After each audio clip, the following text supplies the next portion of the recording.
Ja Morant is the highest jumping point guard in NBA history, and I'm going to tell you why.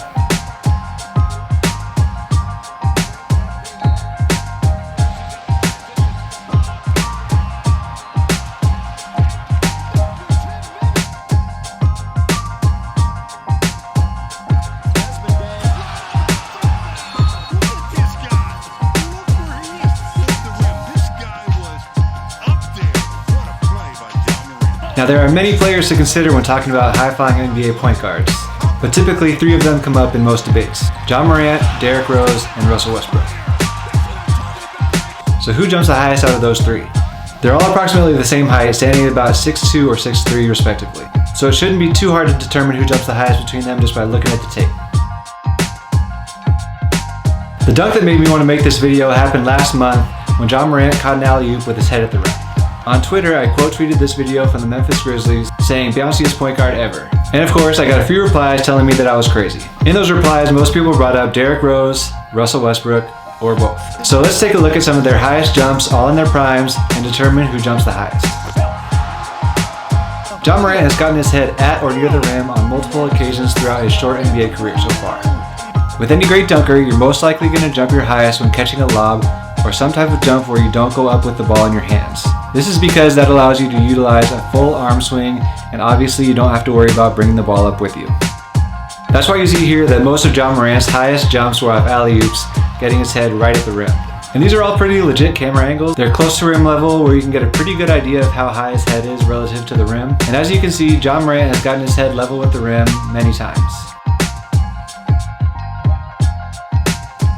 So now that we've seen some of Ja Morant's highest jumps, let's take a look at Derrick Rose. Derrick Rose used to be who I consider to be the most athletic point guard in NBA history up until Ja Morant came around. So let's check out some of his highest dunks. Here we've got a few Derrick Rose alley-oops. He's got a good head of steam, nothing obstructing his path to the basket. He gets a max jump on all of these. On all these alley-oops, you can see that he gets at least a couple inches away from the rim. A lot of them he's, maybe a little bit higher than mid-net. I also got some of his fast break dunks here, some reverses, reverse windmills. Again, head not even close to level with the rim. You've got at least a few inches before he gets there. One of Derrick Rose's highest jumps was actually on this windmill from back in high school. It's one of my favorite windmills of all time. But even on this really sick dunk, you can still see that he's a couple inches away from the rim.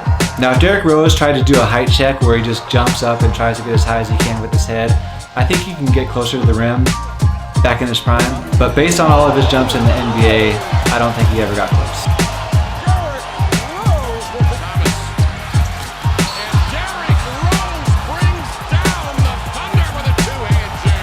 Now before we get into Russell Westbrook, let me give you guys this important message. Car accidents suck, and a lot of you guys have been there before, but finding a lawyer doesn't need to add even more stress. If you're injured and don't know where to start, Morgan & Morgan can make things a lot easier. So easy that you don't even need to leave the couch. You can submit a claim to Morgan & Morgan in 8 clicks or less.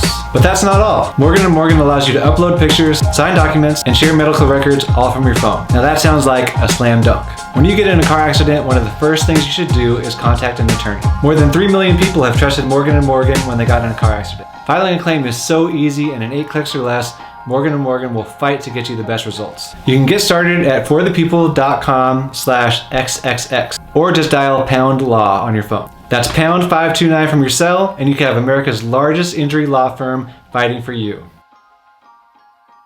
Then you've got Russell Westbrook, and it's basically the same story. He's gotten up his highest on a couple different lob dunks, but again, just not getting nearly as close to the rim as Ja Morant. These are all obviously amazing dunks. I mean, Russell Westbrook and Derrick Rose are amazing athletes, and they are some of the highest jumpers that the NBA has ever seen. But Ja Morant was just on another level. You can tell in these highlights that Ja Morant got at least a few inches higher than Derrick Rose and Russell Westbrook.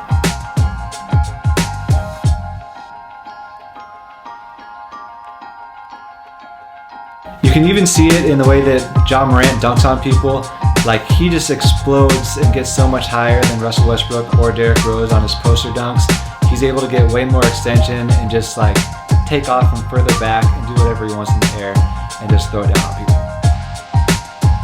But again, getting right down to it, I mean, you can see in these highlights, Ja Morant multiple times in his career has gotten his head at or near the rim, maybe even slightly above.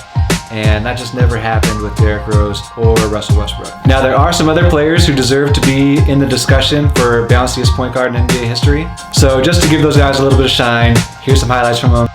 You got Steve Francis, Dennis Smith Jr., Shannon Brown, Nate Robinson, Eric Bledsoe, TJ Ford, probably really slept on, and then you got Spud Webb, of course. Now that's just to name a few of them, but who do you guys think is the highest jumping point guard in NBA history? So let me know what you guys think in the comments. Obviously, drop a like, hit the subscribe button, and I'll be able to bring you guys more NBA content as well as more of your usual Dunkademics content. See you guys later.